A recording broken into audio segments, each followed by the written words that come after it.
Hare Krishna, Rohinipriya Prabhuji, Dandavat Pranam to you and all the devotees on the call. So Ratyata Prabhu has now spotlighted me to introduce you, and I don't find myself qualified enough to, introduce Rohinipriya Prabhuji. But since Ratyata Prabhu has given me this opportunity, I will try to do my best here. So most of us already know His Grace Rohinipriya Prabhu. So he is a graduate in medicine. His interest in spirituality made him dedicate his life to the service of the Lord and humanity. Prabhuji has served as the director of ISKCON Youth Forum and Festival Management Committee to ISKCON Chapati for many years. If somebody is not on mute, can you please mute? Thank you. Rathindra Prabhu, can you just thank you, Prabhu. Yeah, so Prabhuji has served, ISKCON Chapati for many years, and he currently serves as the general manager at ISKCON Aurangabad, that is in India, Maharashtra. Under his guidance, ISKCON Aurangabad is flourishing widely to Srila Prabhupada mission. For last 20 years, he has been, filling the lives of different people around the world with the joy of Krishna consciousness by his practical and mesmerizing scriptures, their discourse. He also counsels and guides many people, especially the youth, with all different kind of counseling. And especially, I would say that, take this opportunity to say, Prabhuji, also, I take this opportunity to say that, I also take some counseling from Prabhuji sometimes whenever I'm in distress.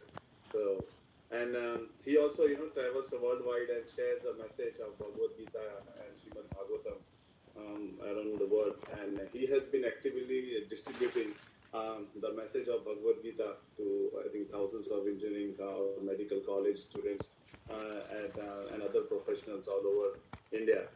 And he is an inspiration to many professionals and youth all over the world. I will again take this opportunity to say, Prabhuji has been inspiration for me and of great help, to me and my family.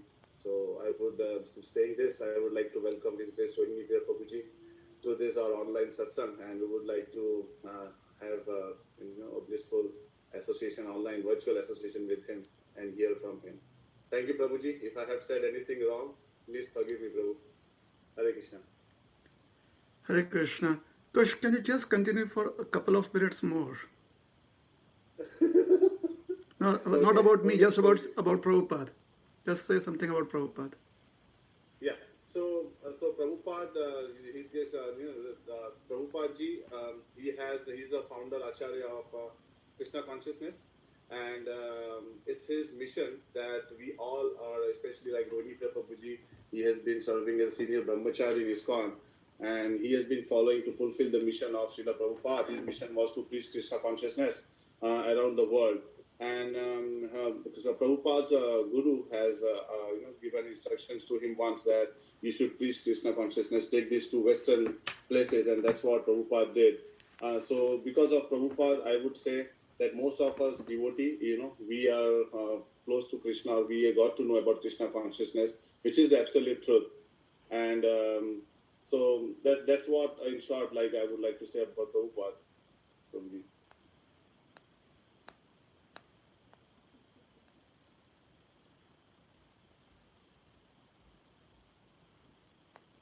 So till Prabhuji joins, I will add Kush Prabhu whatever you say. Yeah. Prabhupada is a single man army. He came at the age of 70, I believe, to US with $7 in hand. That time it was 49 rupees or maybe 42 rupees. So while coming in Jaladut, he came with this India shipping company ship with, I forgot that his name, Mr. Sindhya's wife, Mafatlal, Prabhuji, Mafatlal. That Mataji's name I forgot. So she managed, Prabhupada approached her, she managed to book a ticket and put in the ship with request not to come, but Prabhupada insisted that it is his Guru's mission just to go there and give Krishna consciousness to most fallen people in the sense of the materialistic nature. Actually, There was an article today, probably some of you from our group might have read. The only successful Indian who has come to US is Prabhupada. So rest of we are here, except of course Rohinipriya Prabhuji, who is preaching, carrying out Prabhupada's mission. We all basically come for, I need not want to say. So we know why we are here. So anyway, hopefully, but best thing happened to us is having come here, we got Krishna. So that is Krishna's mercy, Prabhupada's mercy, and Rohinipriya Prabhuji's mercy also to our group and all the devotees around US. So coming back to Prabhupada, so he came here, he suffered 2 heart attacks, somehow he survived, and he came and he had written a beautiful prayer in Boston Harbor when he landed. So seeing this condition, he just begged for mercy from his Guru Maharaj and Krishna, so that he can serve. He can serve at that age. If he can be made instrument in Krishna's hand. So with that beautiful prayer in his diaries, he entered this totally different world. He told he can't make it alone. But anyhow, he came to New York. He sat, in that nearby Tompkinson Park. If you have gone to New York, Second Street or that, so that park, that is there. The name is there where Prabhupada sat also, and that is well marked. So he sat as a single man army. He started attracting people day by day. People of different walks of life, they got attracted. So that time hippies, those who are lost exactly, background noise, I can't help it now. So hippies, those who lost the direction in life, they were all families. They didn't know what to do. So they were somehow, even if they had money, all the luxury, they were not happy. So they were just gone wayward. At that time, Prabhupada bring them through line, and Krishna is all attractive. So when Prabhupada started chanting and dancing, giving Harinam to them, they all got attracted because it is Krishna's power, and all the Prabhupada is an empowered disciple, empowered person, directly empowered by Krishna. So he could attract many people to his fold, and in maybe 7-8 years of he could establish 108 temples, and he had such name and fame. I think today I was reading something to come. Only thing remains in this world is devotee, Krishna, and service to Krishna. Nothing else. Everything will go, whatever you are seeing in this world. But what is permanent? Permanent is the activities, what name of the devotee, and the Krishna's glories. These are the things he is going to survive in this material world. So it is wonderful, even not possible by common human being. Prabhupada is special, as Pushpa mentioned, because of him we are connected. And I don't know how to appreciate Prabhupada. Those who are like to know about those newcomers, they can read many books and come in contact with many senior disciples of Prabhupada still living, and they are all Maharaj now. They are great souls. So you will come to know, and if life anything good you will plan to do, having been in America, just come to Krishna consciousness. That's everything. We want to hear from you.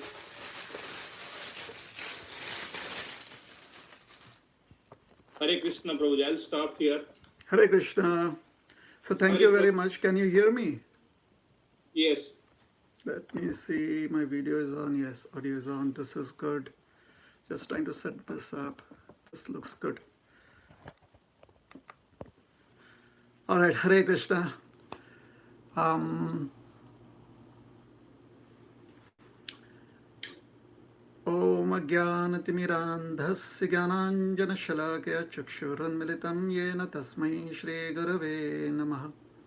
Shri Chaitanya Manobhishtam Sthapitam Yena Bhutale Swayam Rupa Kada Mahyam Dadati Swapadantikam Namam Vishnupadaya Krishna Preshthaya Bhutale Srimate Bhaktivedanta Swami Niti Namine Namaste Saraswati Deve Gauravani Pracharine Nirvishesha Shunyavadi Paschatya Deshatarine Vanchakalpatarubhyascha Kripa Sindhubhya eva cha Patitanam Pavanebhyo Vaishnavebhyo Namo Namaha Jai Shri Krishna Chaitanya Prabhu Nityananda Shri Advaita Gadadhar Shivashadi Gaura Bhakta Vrinda Hare Krishna Krishna Krishna Hare Hare Hare Rama Rama Rama Hare Hare Hare Krishna Krishna Krishna Hare Hare Hare Rama Rama Rama Hare Hare Hare Krishna everyone. Okay, this is better, I guess. Let me see if this works. Yeah, this looks better.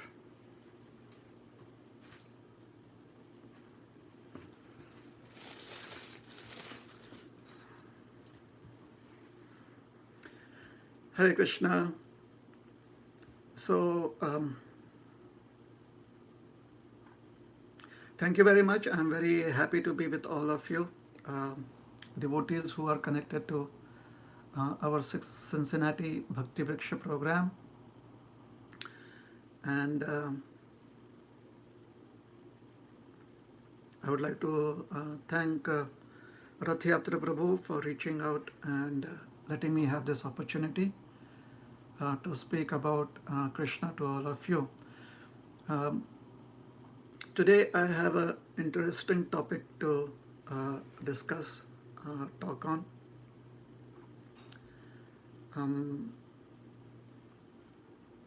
The topic is about,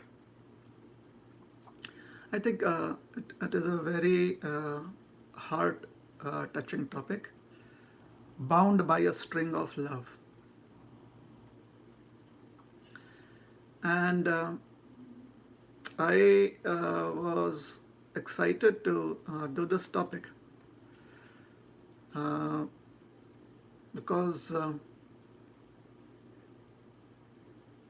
in this month of Pausha, the present month of Pausha is typically December, January,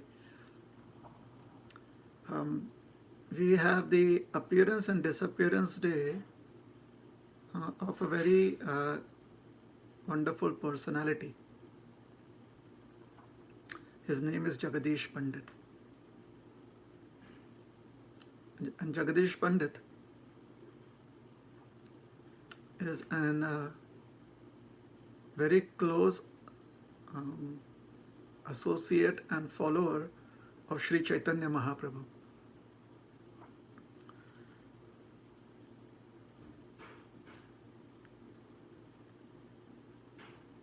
Even before Sri Gauranga Mahaprabhu appeared in this world, even before he was born,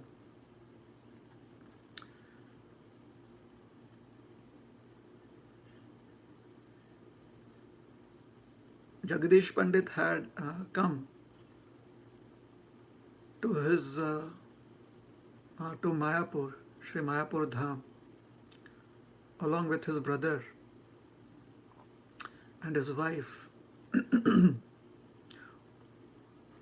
Originally, they were from a place called as Guwahati, which is in present-day Assam. But due to certain reasons, he, along with his family, moved to Sri Mayapur Dham. And he had his residence right next to the residence of Jagannath Mishra. Jagannath Mishra is the father of Sri Chaitanya Mahaprabhu.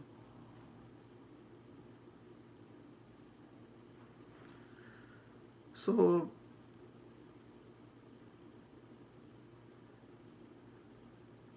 he had a younger brother, or sometimes there's a little confusion. Maybe he had a couple of younger brothers. We do know of one younger brother who's called as Hiranya Pandit, and another is called as Mahesh Pandit. However, there is no clarity if Hiranya Pandit and Mahesh Pandit are the same personality. Maybe they are the same personalities, maybe they are the same personality, or maybe they are two different personalities.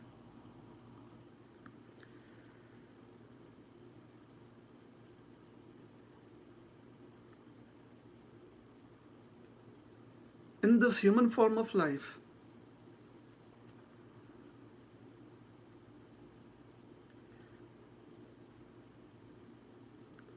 there is the facility of higher intelligence, which makes us a little different from all the other species of life.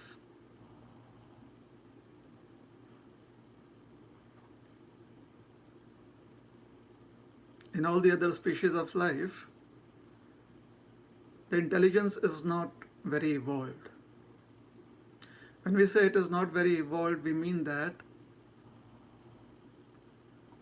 other than humans, the ability to fine-tune your intelligence is not available, or it is not used even if it is available. Therefore, as humans, sometimes it is said that we have what is called as a higher intelligence. What it basically means is that as humans, we can use our intelligence to become curious about the purpose of life.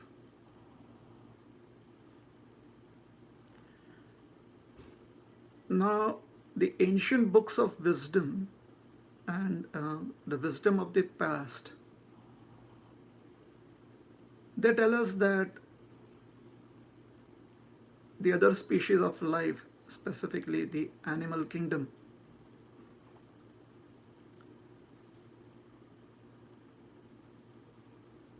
there isn't any inquiry as to what is the purpose of life. I was once talking to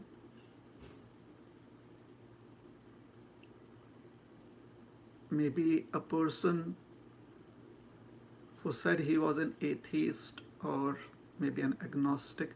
Anyways, and this person, when I was saying that humans have fine intelligence or evolved intelligence, and they can use that intelligence to ask what could be the purpose of life, his retort was, how do we know that animals don't make that kind of inquiry? Because do you understand the language of animals?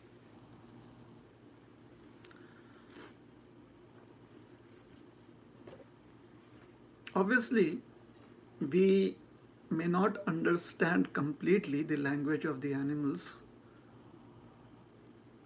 most probably because they do not have any script. In human society, we have developed various kinds of scripts and we use them for communication.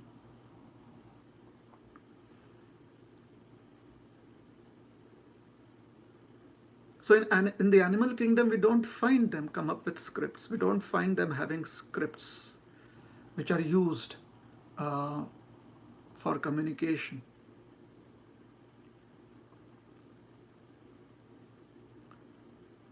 So I said, based on this data, that humans have scripts, and these scripts uh, help each other understand the speech. They help one human being understand another human being, and help one human understand the feelings and emotions of another. That is a sign of the intelligence having become fine-tuned, the intelligence having evolved. And it is through such languages that are based on scripts, that use scripts to communicate, uh, uh,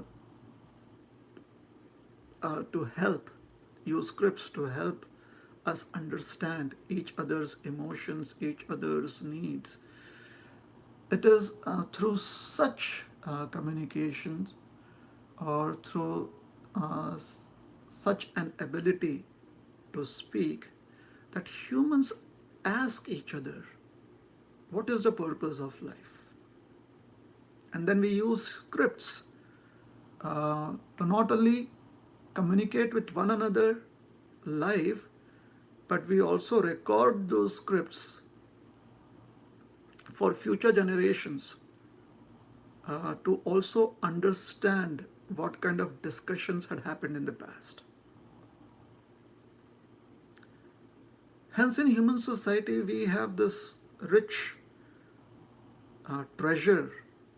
We have these references from history or historical discussions, which by the followers of faith are called as scriptures. So these scriptures, they help us become more wise. They help us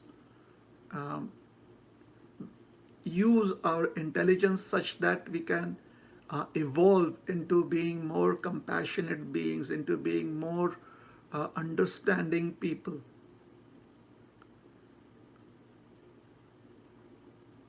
With these human traits or qualities, developed human traits or qualities, traits of compassion, traits of wanting to help others, etc., or sacrifice, austerities. Because of these qualities,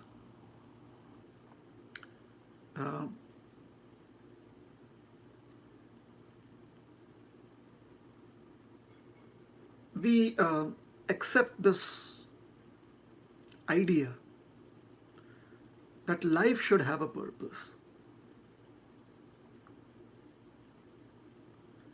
Now, I'm not going to go into a long discussion about what is the purpose of life. I'll just make a statement right now.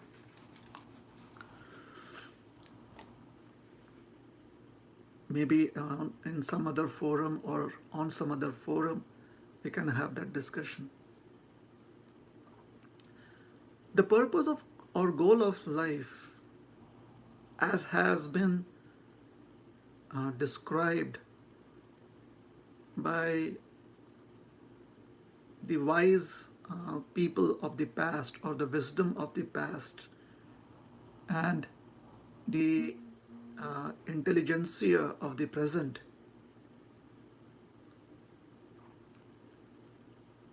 we describe the purpose of life as to express feelings or sentiments of pure love.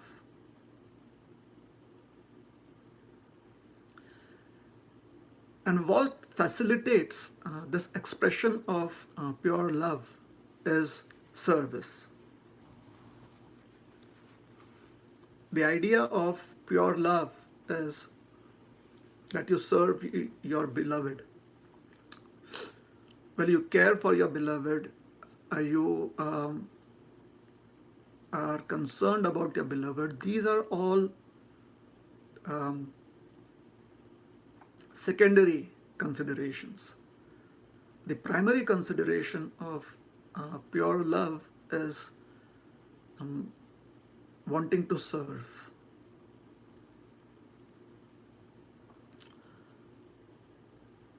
So to be able to exhibit this deep need of pure love is what makes one's existence satisfying.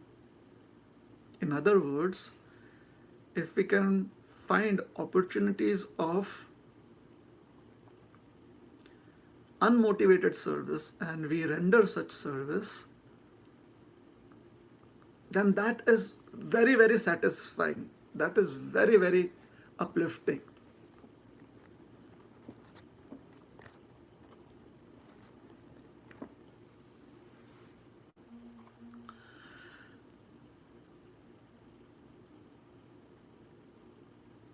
When we try to do that, when we understand or we try to express this inherent sentiment, which is so pure, which is so pristine, love, in the form of unmotivated service, the conclusion is that for this love to be eternal love, the perfect recipient and object of this love would be God, Krishna. The perfect recipient of this unmotivated service would be Krishna, God. One of the primary reasons for this consideration is that God is eternal. And therefore, for love to be eternal, at least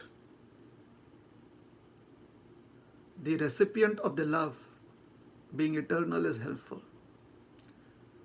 So now if the recipient of love, that is God, or the recipient of loving service, we can say, who is God, is eternal,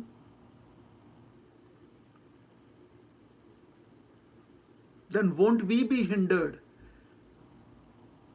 by our mortality? Because we are mortal beings.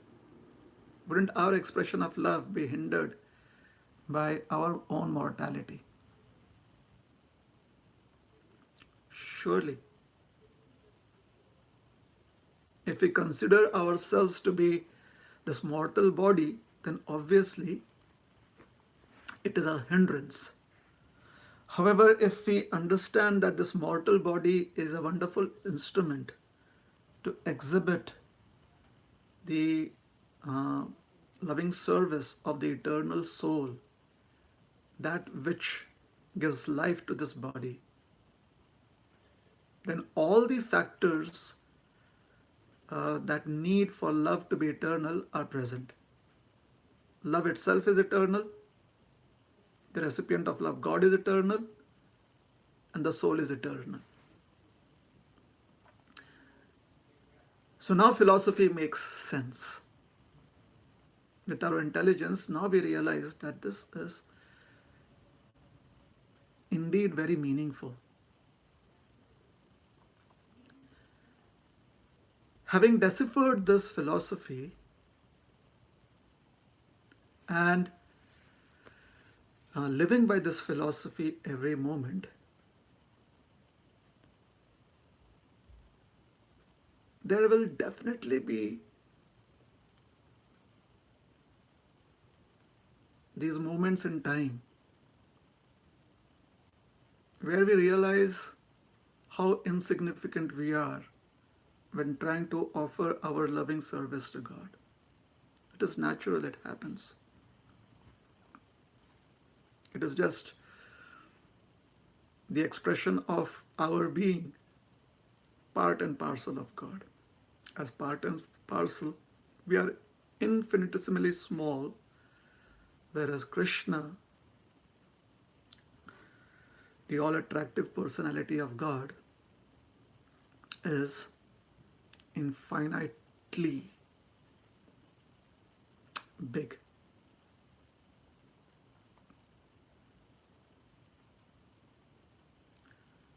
So through hours and hours, and then days after days, and week after week, and month after month, year after year of having practiced this simple, pristine, and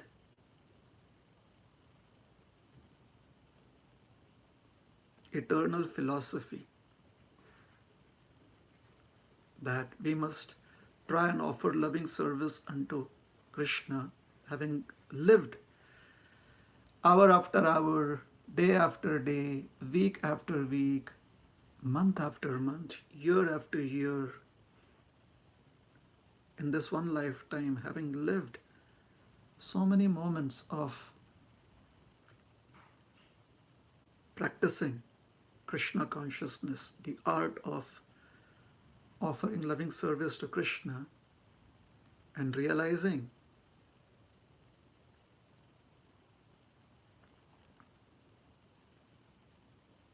our existence as being a little small or quite small in comparison to the Supreme Lord.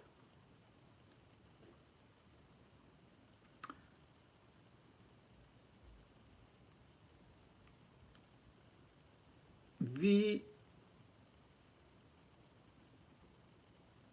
are fortunate enough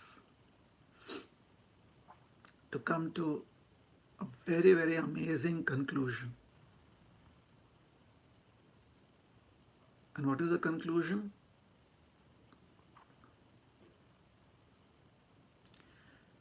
The conclusion is that if I try to express the relationship between me and Krishna through the lens of my life,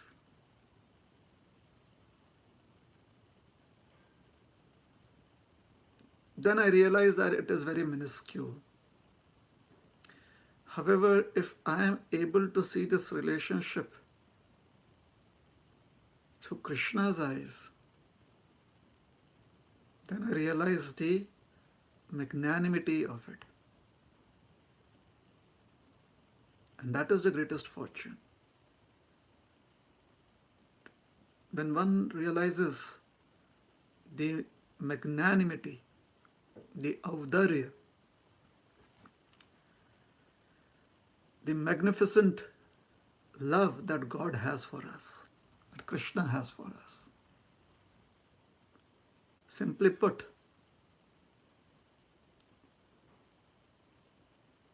in a single sentence, I can easily say that I can't brag about my love for God, for Krishna, because I fail him daily. There are shortcomings that I see in myself on a daily basis. So I cannot brag or be proud about my love for Krishna because I fail on a daily basis. But I can always be confident about Krishna's love for me because he never fails. His love is eternal.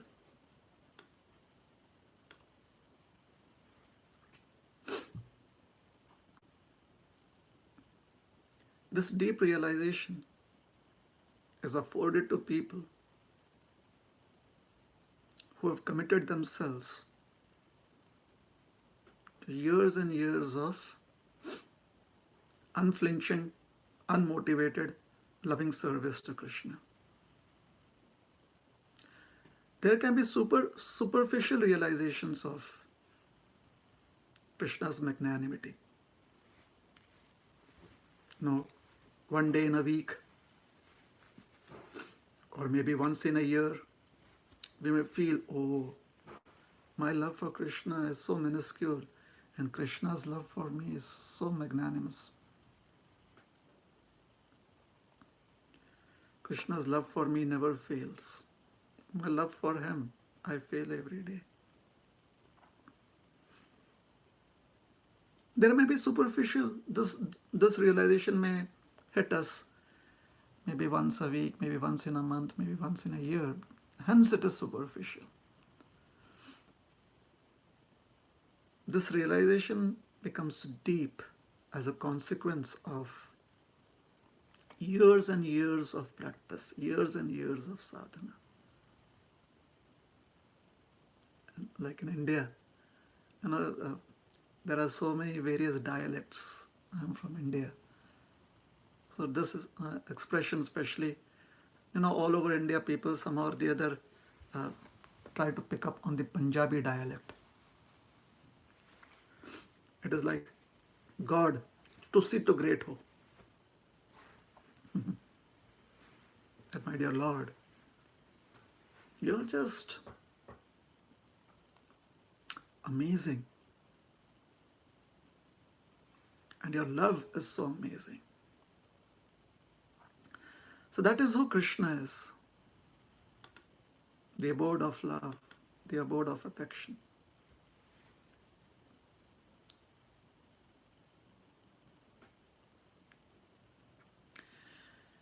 And when we have that, when we are fortunate to have this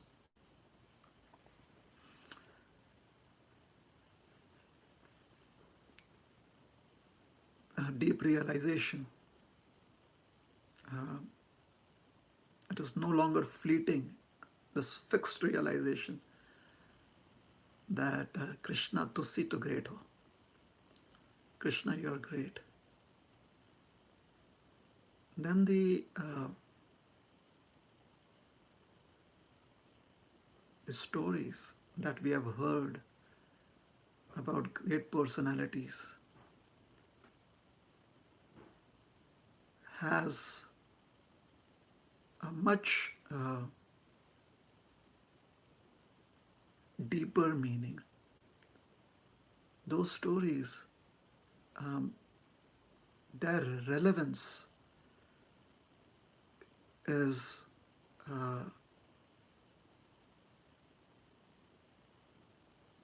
very, very deep. Their relevance is very, very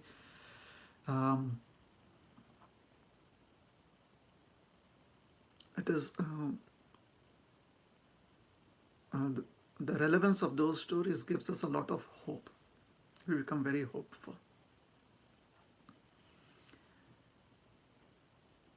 So today we are going to speak about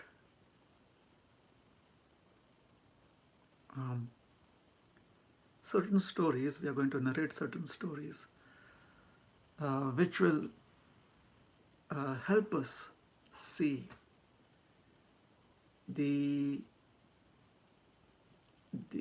sense or the deeper meanings that can be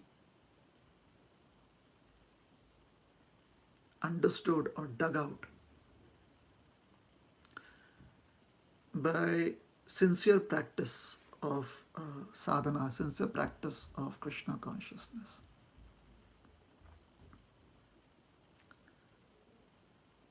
When we really take shelter, we really put our heart into these wonderful narrations. When we put our heart into some place, then that stays with us for a long, long time. That is why we are very careful to express our heartfelt emotions, because heartfelt means now the heart belongs to someone or to some place or to some object. which means that now we belong to someone else. We are the property of another object, another person, another place. So these narrations really become heartfelt and not just temporary moving narrations. Not just that we kind of feel moved emotionally for the time being, but these narrations, they really touch our hearts, and it is it touches us very deeply. It stays with us for a long time. So then the essence is understood from a very different perspective. The essence gives us a hope about a different level of existence, a different level of a different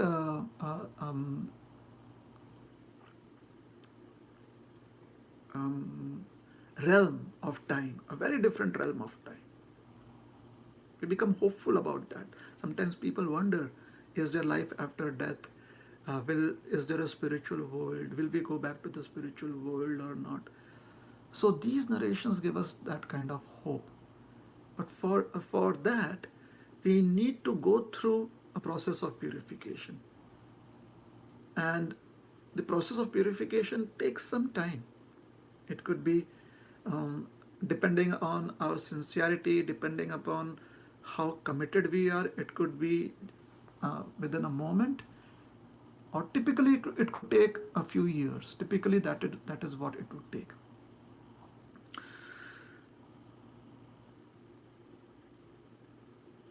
So there was a moment where after years of practice we realized that although my love for Krishna falls short, and it kind of fails occasionally or maybe on a daily basis, but Krishna's love for me never fails. Beyond that is another realization, and that realization is that Krishna, he becomes the property of his devotee, of his pure devotee. Which, what it means is that Krishna's heart is so much touched by his devotee that Krishna has this heartfelt sentiments or heartful sentiments for his devotee. And such devotees are referenced to as pure devotees.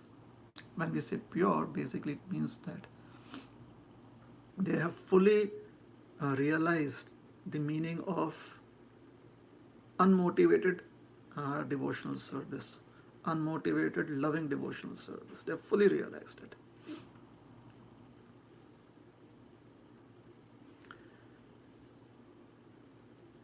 And that is very nicely, this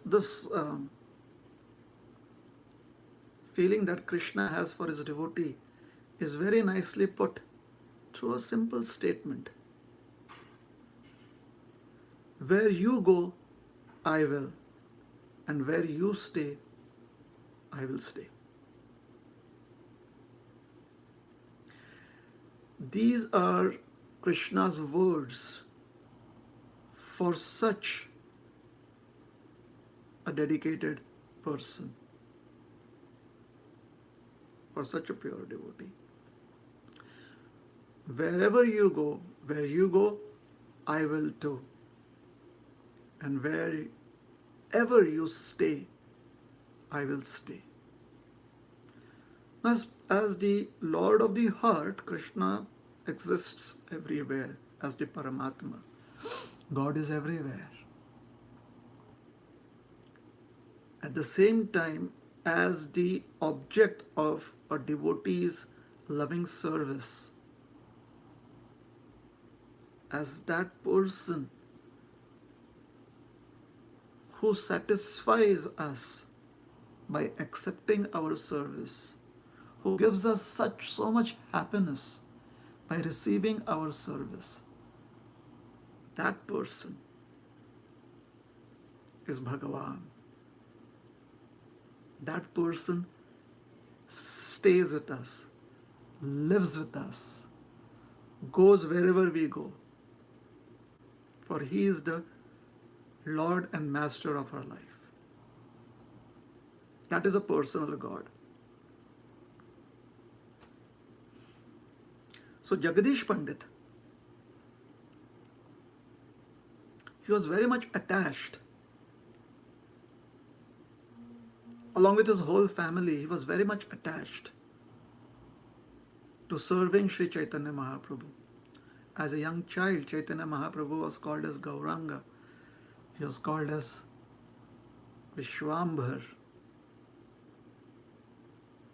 Most often, he was lovingly addressed as Nimai.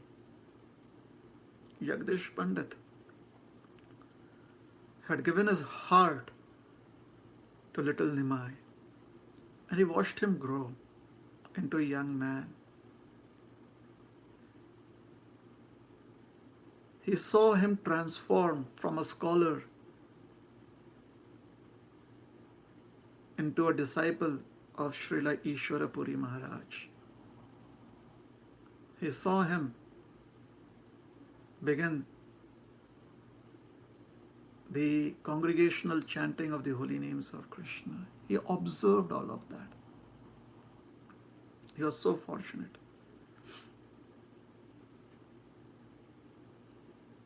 When Sri Gauranga Mahaprabhu was still a young man and living in Navadvip, one day he asked Jagadish Pandit to go to Sri Nilachal Dham. Now this story is from the lores, as this is a story that has been passed down generation after generation in the family of Srila Jagadish Pandit. So we may not find this reference in the Chaitanya Charitamrita or in the Chaitanya Bhagavat. However, this is very much accepted as a true story. It is a historical event that has been recorded in the family history of Jagdish Pandit. And when I tell you the story, I'll again refer to this. What is the praman? What is the reference that we can accept this story to be true? So, Chaitanya Mahaprabhu as a young man once asked Jagdish Pandit to travel to Sri Nilachal Dham. Now for many followers of Sri Chaitanya Mahaprabhu, we understand that Sri Nilachal Dham is also known as Sri Jagannath Puri Dham. This is the abode of Lord Jagannath. And the very form of Lord Jagannath is the form of love. Krishna as Lord Jagannath has appeared just to bless all the living entities. It is a long story of how Krishna appeared as Jagannath. The Purans narrate this story, and in the Chaitanya Mangal, Lochan Das Thakur narrates the story.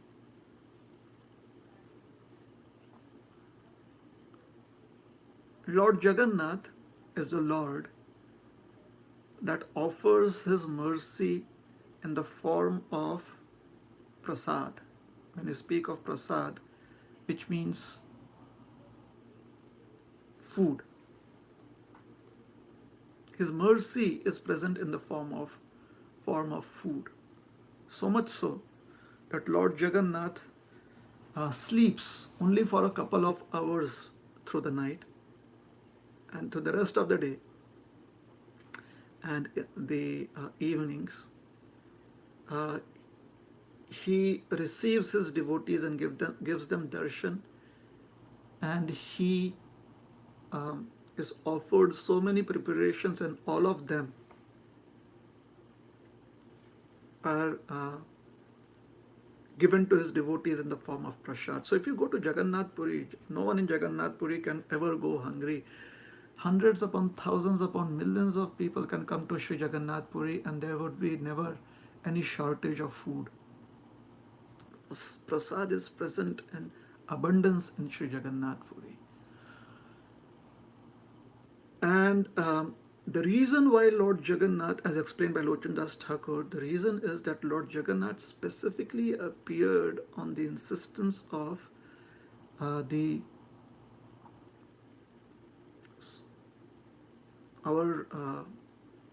dear mother, Mother Parvati.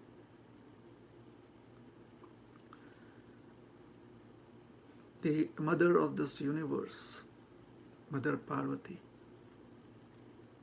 She asked Lord Krishna to appear in the form of Lord Jagannath and give his mercy in the form of prasad. She did tapasya to receive the prasad of Lord Jagannath, and then she asked Lord Jagannath to be merciful on all the living entities in the entire universe. So that is Lord Jagannath. Most merciful form, one of the most merciful forms of the Lord. And he lives in Sri Jagannath Puri, Sri Nilachala Dham. So Chaitanya Mahaprabhu asked Sri Jagadish Pandit to go to Sri Nilachala Dham. Jagadish Pandit was not very much inclined to do so. The reason being that he loved Lord Jagannath. He wanted to have the darshan of Lord Jagannath. However, his heart was broken just thinking that he would have to be away from Sri Gauranga Mahaprabhu for days and days and days. So Chaitanya Mahaprabhu insisted that he do so. So having received the instruction of Sri Chaitanya Mahaprabhu, Jagadish Pandit travelled to Sri Nilachala Dham. Chaitanya Mahaprabhu convinced him that he should go, travel to Sri Jagannath Puri, and on the way he should try and preach the glories of the holy names of Krishna and of the Sankirtan movement. So Jagadish Pandit followed his orders and he went to Sri Jagannath Puri Dham, Sri Nilachal Dham.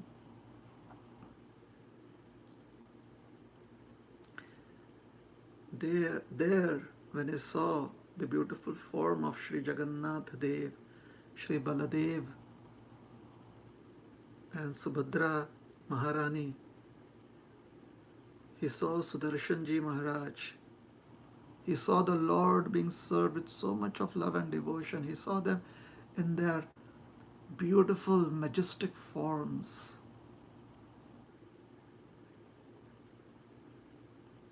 He was completely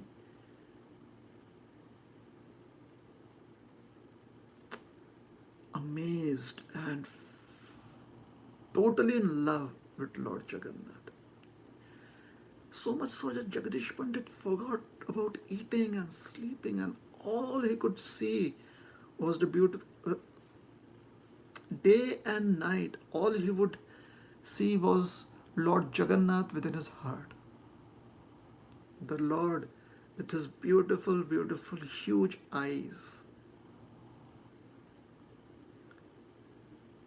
Chakkadola. Lord Jagannath is called as the Lord with this mesmerizing huge eyes.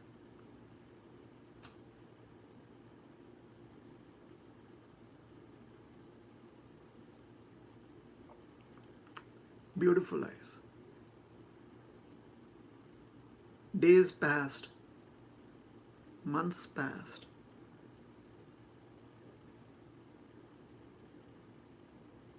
A few devotees who had come to Jagannath Puri from Bengal, they passed on a message to him that Sri Chaitanya Mahaprabhu is asking you to come back to Bengal, to Mayapur. Jagdish Pandit was so happy. He was so blissful. It felt as if he was coming out of Vanavas. Again he would be in the presence of Sri Gauranga Mahaprabhu. For the last time, he went to see the beautiful darshan of Lord Jagannath. And then the ground simply slipped from under his feet. He couldn't stand up. His legs were shaking, his body was trembling. He was crying tears incessantly. Just a thought that he would no longer be able to see Jagannath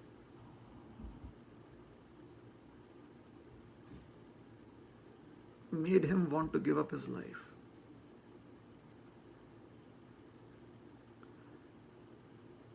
These are strange things that happen in Krishna consciousness when one is completely pure. There is Lord Gauranga that calls you to Bengal, and there is Lord Jagannath, whose beautiful form you do not want to give up, seeing that beautiful form.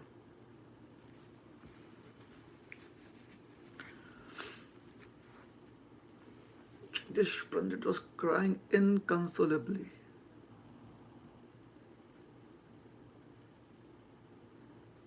He prayed and he prayed and he prayed, my dear Lord, please, please resolve this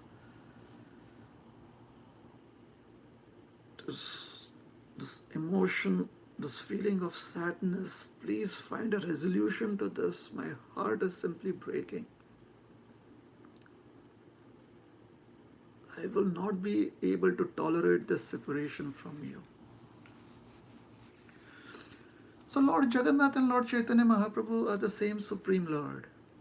One dances and chants, raising up his arms, the holy names of Krishna. Hare Krishna, Krishna Krishna, Hare Hare, Hare Rama, Rama Rama, Hare Hare. And the other sits on his throne and watches his devotees come and take darshan and becomes so happy when he sees them honoring prasad.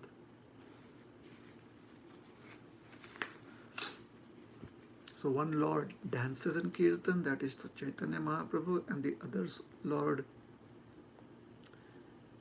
smiles from year to year. He smiles his big smile, seeing his devotees honor prasad. Now, Lord Jagannath had become attached to Jagadish Pandit.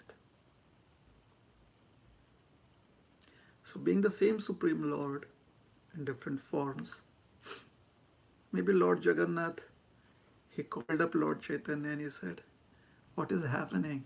No, that is not how it happened. I'm trying to joke here. But Lord Jagannath realized that in this age of Kali, this is the Yuga Dharma, the chanting of the holy names of Krishna, especially the congregational chanting of the holy names of Krishna. And he knows that he has appeared as Sri Gauranga Mahaprabhu, that Sri Gauranga Mahaprabhu has appeared to facilitate this Yuga Dharma, to establish the congregational chanting of Harinam Sankirtan. And Lord Jagannath realized that Jagdish Pandit had to go back to Bengal. So what Lord Jagannath did was something very interesting. You see, every 12 years, that is but this is calculated as a special tithi. Every 12 solar years or human years, the human solar years, Lord Jagannath, he changes bodies. That is called as Navakalevar.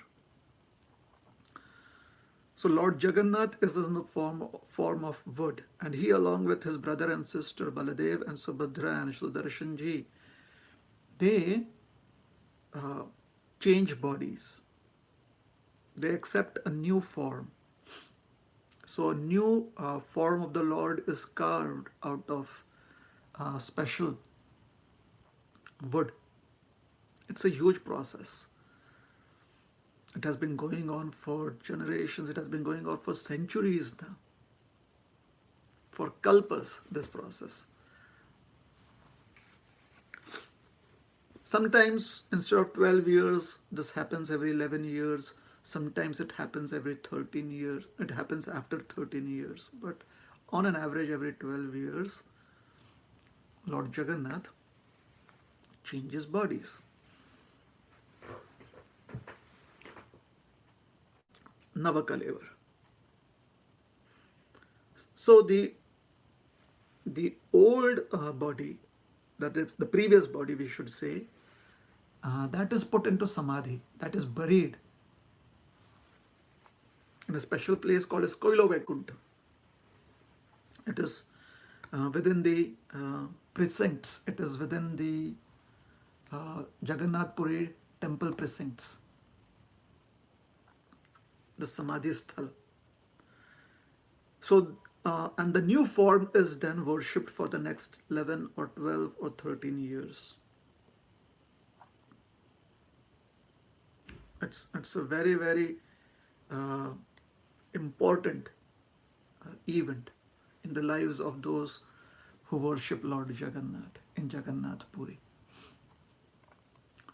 So that year when Jagdish Pandit had come was the year of Navakalevar. So what Lord Jagannath did, he appeared in the dream of the king of Jagannath Puri, Puri Raj. And when the Lord appears in the dream of the king, the king takes those dreams seriously, especially if there are instructions in those dreams. So Lord Jagannath, he told Puri Raj that this year, don't put my body into samadhi. Offer me to Jagdish Pandit. Baladev and Subhadra can be put into samadhi. But me, you don't put into samadhi. You give me to Jagdish Pandit. And then he also appeared in the dream of Jagdish Pandit, and he told him that tomorrow you should go to the temple and the king of Puri, Puri Raj, will be there with some instructions, with some good news for you. So the next day Jagdish Pandit goes to the temple, and Puri Raj is there, the king of Puri.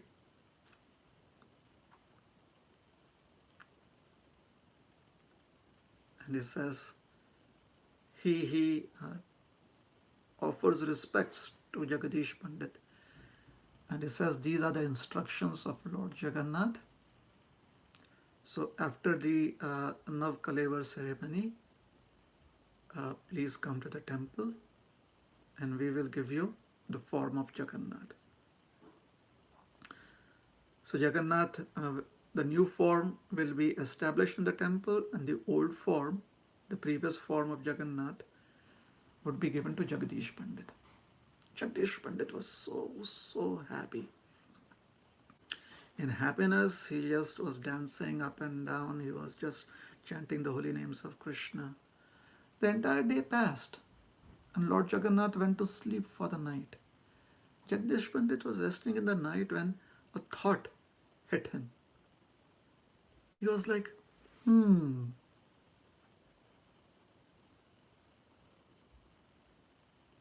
I am a simple human, 5 feet 8 inches tall, and Lord Jagannath is huge. He weighs a lot. He's very heavy. How can I single-handedly take back Lord Jagannath? So he was very much concerned. He was very much anxious. And Lord Jagannath appeared to him again. Somehow he had fallen into a state of sleep, and Lord Jagannath again appeared to him in a dream, and he said, don't worry, I will become very light. You just cover me with a simple piece of cloth so that I am protected from dust and unnecessary sight, other people seeing me. So cover me completely with a simple piece of cloth and tie me up with a string and hang that string at the end of a stick and carry me back to Bengal like that. So for those of you who understand this, in the previous centuries, people would carry heavy loads by hanging them down from the end of a stick, and then they would have the stick over their shoulder like this.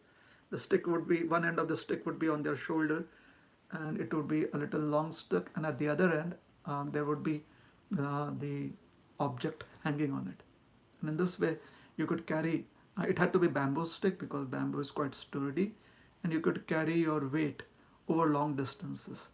So Lord Jagannath agreed, or Lord Jagannath gave him that idea that you can carry me to your house, to your home, and in this way we shall be together forever. So Jagdish Pandit was very happy because the Lord had assured him that he would cooperate, or he would facilitate, it would be easy for him to carry him back to Bengal. At the same time, the Lord also warned him. He said, however, if you ever put me down on the ground, ever, then I will not move from that place.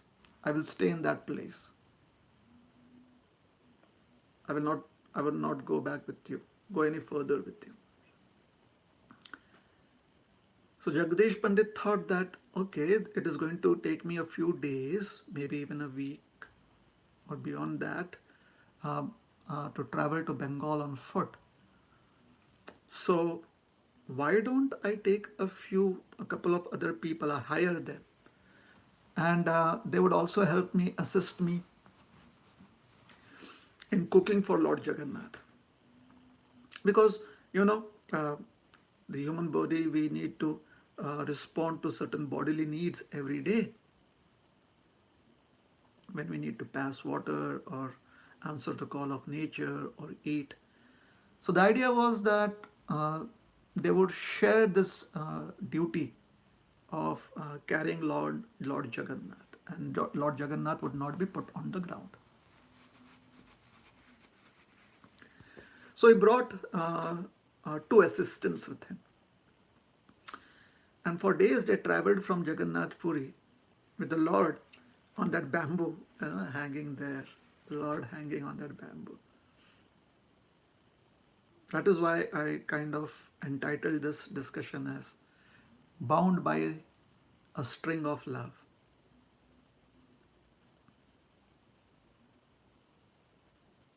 He traveled. He accepted whatever food offerings they made on the way. And one person would always stay awake so that Lord Jagannath was never put down.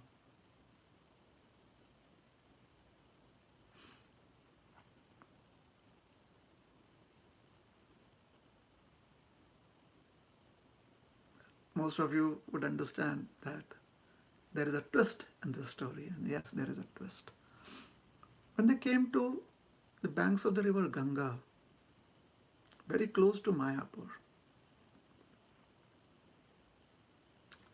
they actually were following the river Ganga for quite some distance.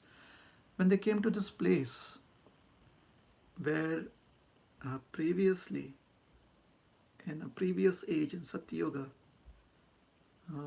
King Bhagirath was traveling with Mother Ganga towards where his ancestors had been cursed and the skeletons were, so that Mother Ganga's celestial waters could liberate them. So when they were traveling, we know that Mother Ganga travels up to the place of Ganga Sagar where she meets the Bay of Bengal. So on the way, Mother Ganga was passing through Mayapur, through Navadvip. So at that time when she was traveling and Bhagirath was following her on his chariot, somehow or the other Bhagirath's chariot got stuck in the sand. The wheel of his chariot got stuck in the sand. And it sunk.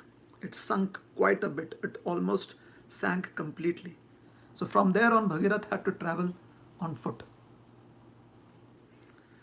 But luckily for him, Mother Ganga couldn't go much further because she went through the ashram of Jahanu Muni. And King Bhagirath could catch up with her. So because the chakra, the wheel of the chariot sunk into the sand at that place was called as Chakradaha. But over the period, or over the years, who calls Chakradaha? So people started calling Chakradaha as Chakkada.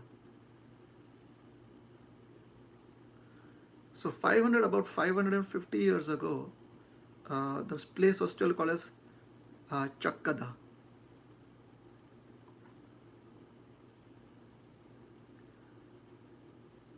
And in this place, Jagadish Pandit was taking his bath in the river Ganga.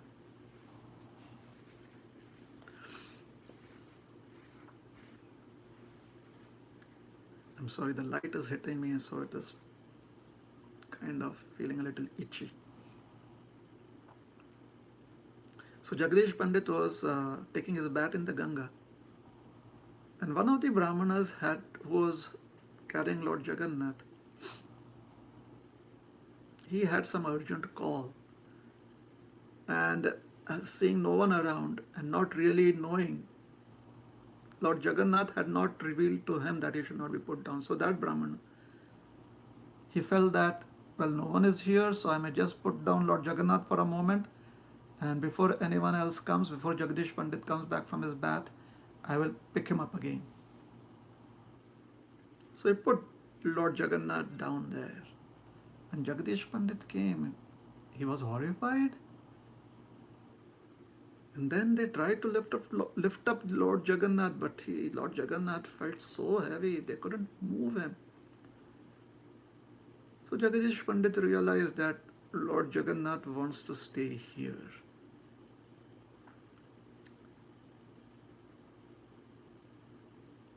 That was right under the shade of a banyan tree, a Bhaktivriksha.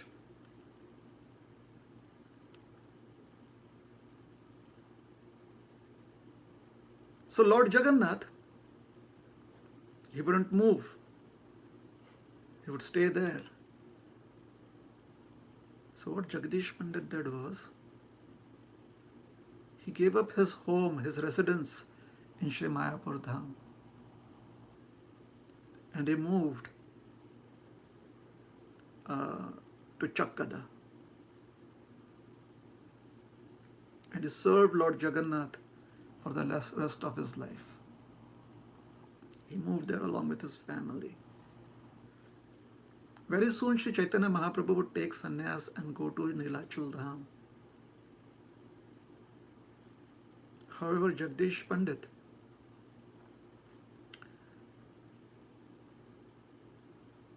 he realized that Lord Jagannath wanted to serve him, and Chaitanya Mahaprabhu, along with Nityanand Prabhu, would also visit his little makeshift temple there.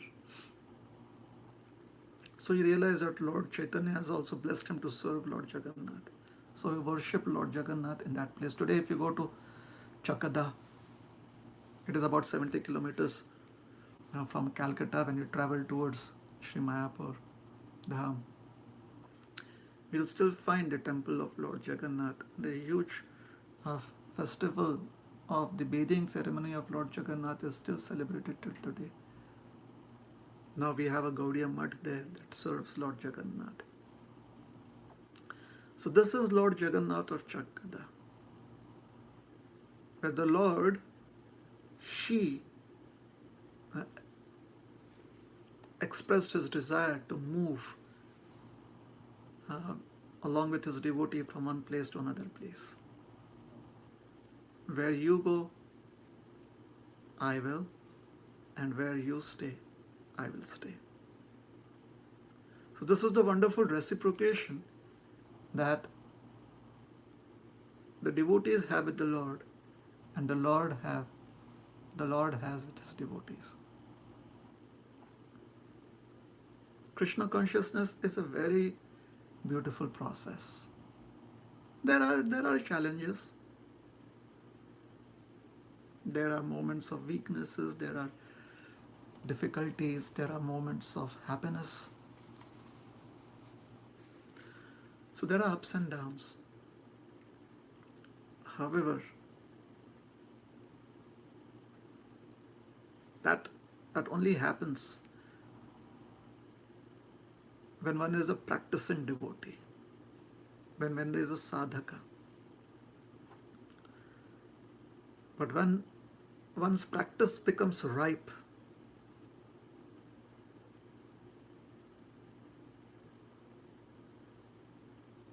when one's devotional practice becomes mature, then the sweetness of Krishna completely engulfs us 24/7.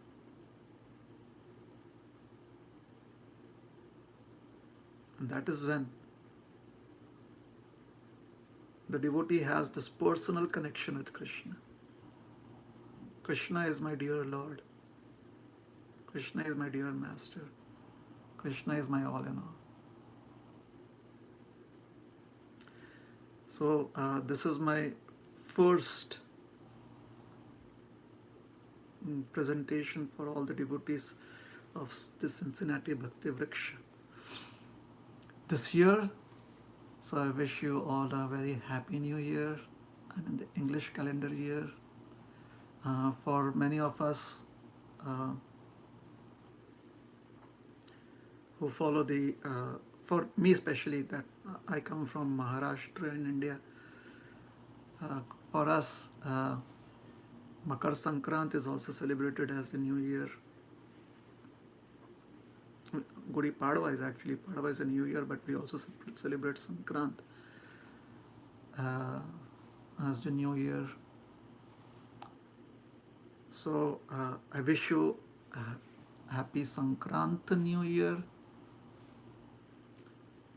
And I will stop here. I wanted to speak about Krishna being bound by Mother Yashoda. That is also the rope of love. It's very beautiful. But maybe some other time. So we'll stop. Thank you very much. Hare Krishna.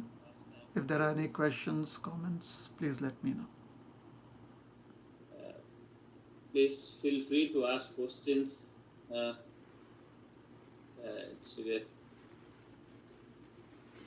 It's a beautiful pastime, Jagdish Pandit. So please go ahead. If you have any question, feel free, whether small, big, that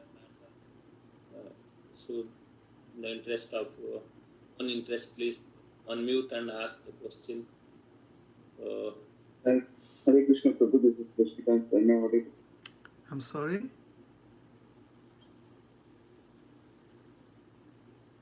Mr. Prabhu, go ahead. Something you are saying. Am I audible, Prabhu? Yeah. Yes, Prabhu. Now you're audible. Sorry, sir. Prabhu, maybe I still, Hare Krishna, first of all, thank you very much for the wonderful pastime, Prabhu. This is the first time I'm hearing this pastime. And thank you very much for that. And wish you a very happy Sankranti and New Year.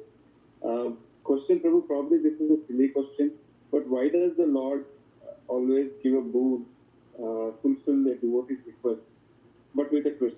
So in this case, Jagannath fulfilled the request of Jagadish Pandit, but at the same time said, hey, you should not put me down on the ground, otherwise I'll stick to the place. So why does the Lord be a bit naughty there? So the question is that why does the Lord? It seems like that along with a boon, along with His blessings, there is a twist too. Maybe not always. This is like a roller coaster movie, you know. Krishna's pastimes are like that. If one becomes hooked onto these beautiful pastimes, movies, then we go through all emotions. And these emotions, they help us be satisfied in life. But specifically, I have no idea why Krishna does that. I really do not know Krishna's mind. So we can just try and do some philosophical speculation. The easiest answer would be that Krishna wanted to move houses. Lord Jagannath wanted to come to Chakada or Chakadaha. And he felt that Jagdish Pandit would also be very happy there. So the Lord knows the best. Jagdish Pandit hadn't asked the Lord to come to Mayapur. He was just feeling so very sad in separation of Lord Jagannath that Lord Jagannath said that I will come with you.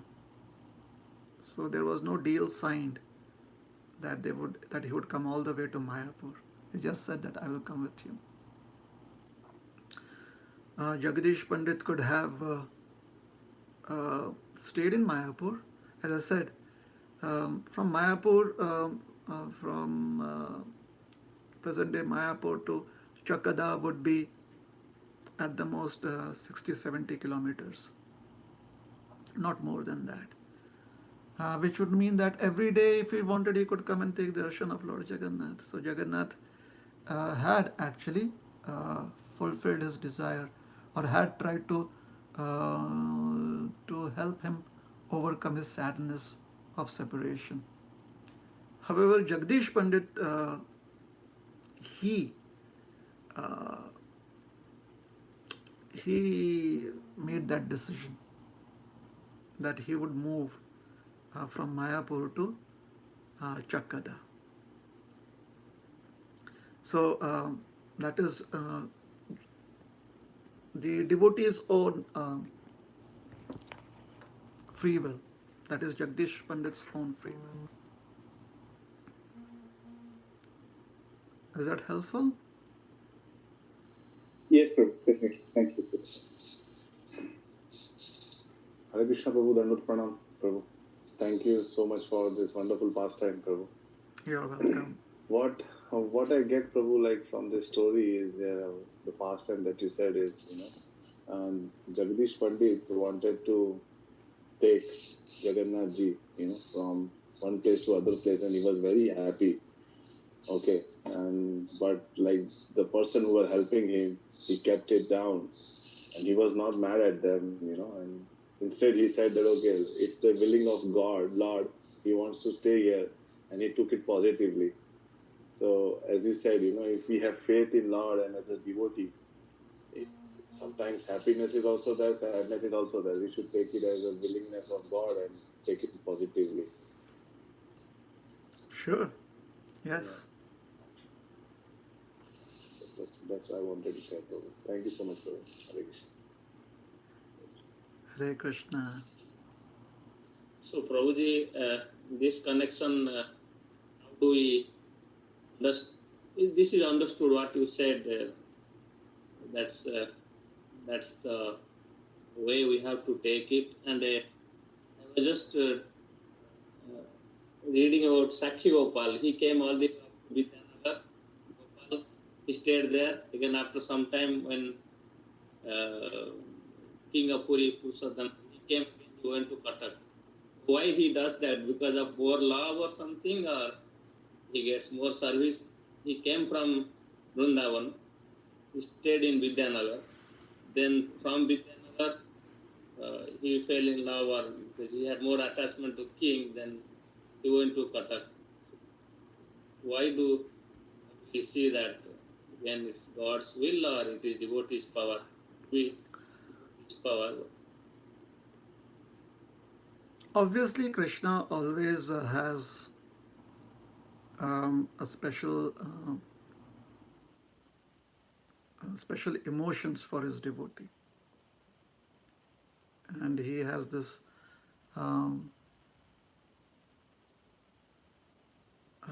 personal emotions for every single devotee, every single living entity. So that is there. At the same time, many of these stories or pastimes of the Lord, many of them seem similar. However, each one of them has their own distinct flavor.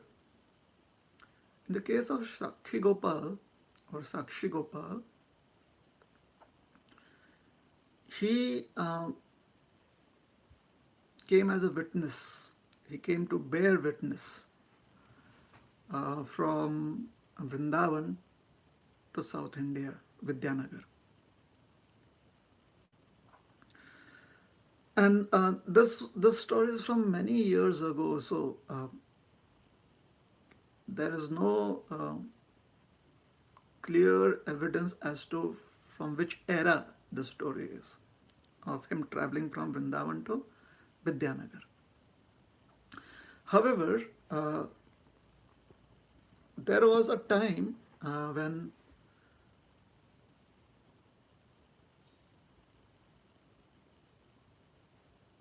the king of Puri had some political issues with another king. I forget the king of which province. Madras, maybe not Madras, but and that issue was resolved when the king of Puri got married to the princess of that kingdom. And as a part of his dowry, Lord Ganesha, who's there even today in the Jagannath Puri temple precincts, and Sakshi Gopal came to Orissa. Sakshi Gopal stayed with the king in his palace at Cuttack for certain other reasons. He was supposed to stay in the temple at Jagannath Puri. Lord Ganesha was also given place in the temple compound, the temple precincts. And Sakshi Gopal was also supposed to stay there. He stayed there for some time. Due to certain, there are certain other events that unfolded, he could not. So for some time he stayed with the king of Puri at Cuttack, because Cuttack was then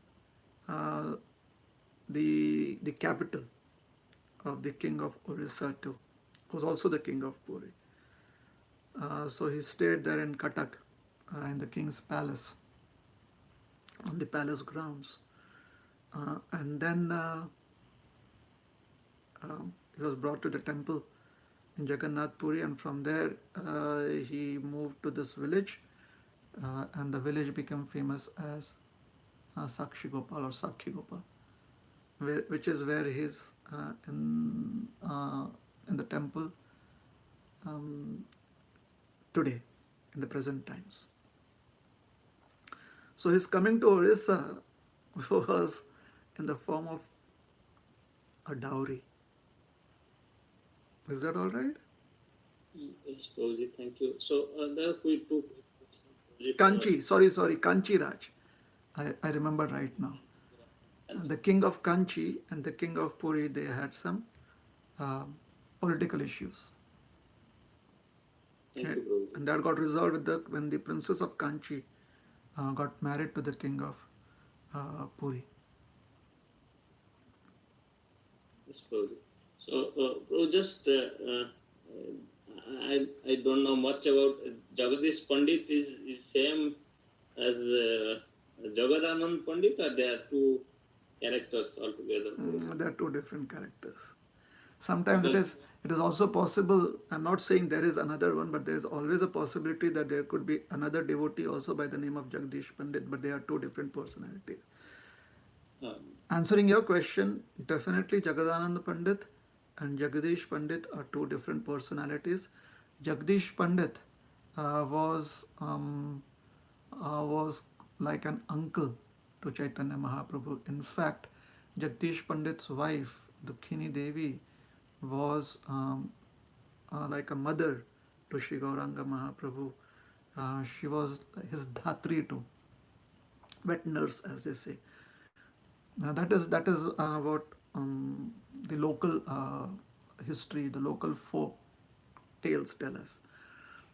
Jagadananda Pandit was of the same age of Sri Chaitanya Mahaprabhu. He studied with Sri Chaitanya Mahaprabhu. He grew up with Sri Chaitanya Mahaprabhu, and especially when he traveled to Chaitanya Mahaprabhu traveled to Puri, Jagadananda came with him. That's the name. I had some confusion. Thank you, Prabhuji, for clarifying. You're Then welcome. at one point you mentioned, Prabhuji, that Paramatma and Bhagavan realization.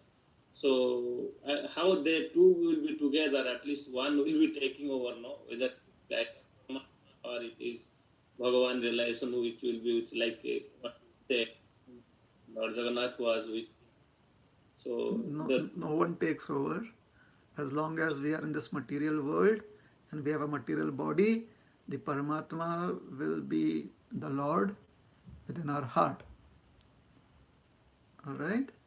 And when we become focused to or submissive to, when we become submissive to or surrendered to a personal form of the Lord, in our case, it is Sri Gauranga Mahaprabhu. It could be Lord Shyam too, Radha Shyam. Some other devotees could become submissive to Lord Ramachandra. Some other devotees could become submissive to Nrsingadev. So whatever personal form of the Lord, when we become submissive, we are not thinking, oh, that I am going to become submissive. It is not thinking anymore. But when we make that connection, when we are actually submissive to the Lord, we actually live in that submission to the personal form of the Lord, then we see that the same Paramatma reveals himself as that personal Lord to us. So no one disappears. thank you, No one takes over. Wonderful. So all the devotees, this is the last chance. If you have any last question, please feel free to ask before we get some more time. Prabhuji will speak again, and sometime maybe some future soon. So if you have any questions to close, please come forward. And we have Sudepriya Mata, and we have Giriraj Hari Prabhu also, senior disciple of His Holiness. Hare Krishna, Giriraj Hari. Hare Krishna, Prabhu. Thank you, Prabhu, so much. Dandavana. Prabhu, I have one quick question. You mentioned that Lord Jagannath, His mercy, He offers His mercy through the prasad. So, what is the most beautiful offering? Means, what is His most favorite offering? Means, what He likes? He likes everything from, what is her name? I forget her name. Her khichdi to jackfruit to rice and vegetable preparations to a lot of cakes. Somehow or the other, it has become the accepted norm that a special sweet preparation called as khaja is his favorite. In the kitchen of Lord Jagannath, I'm not really sure if that is prepared or not because I'm not really sure. What is prepared in the kitchen of Lord Jagannath is definitely paddy, rice paddy, or rice grains, dal, vegetables, various kinds of vegetable preparations, different kinds of chutneys, and sweets. Those are prepared in the kitchen for Lord Jagannath. Lord Jagannath is a very approachable Lord, especially when it comes to food. So if you can just make any preparation that is acceptable to the Lord, according to the scriptures, and you just offer it to the temple in Jagannath Puri, or you offer it to the chakra at the top of the temple, the disc at the top of the temple, it is as good as Lord Jagannath accepting it.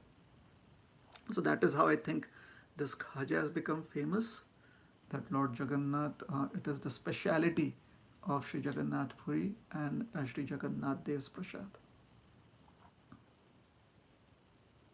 Thank you, Prabhu. So, if there is no other question, please unmute and say big Hari Bol for Prabhuji. Thank you all for joining and Hari Bol, Prabhu. Hari Bol. Hari Bol, Prabhu. Thank you so much, Prabhuji, for the wonderful time. Thank you, Hari Prabhuji. Bol. Hare Krishna, thank you very much. Srila Prabhupada ki jai, Gaur Bhakta Vrinda ki jai. Hare Krishna. His Grace Rohinipriya ki jai. Yeah.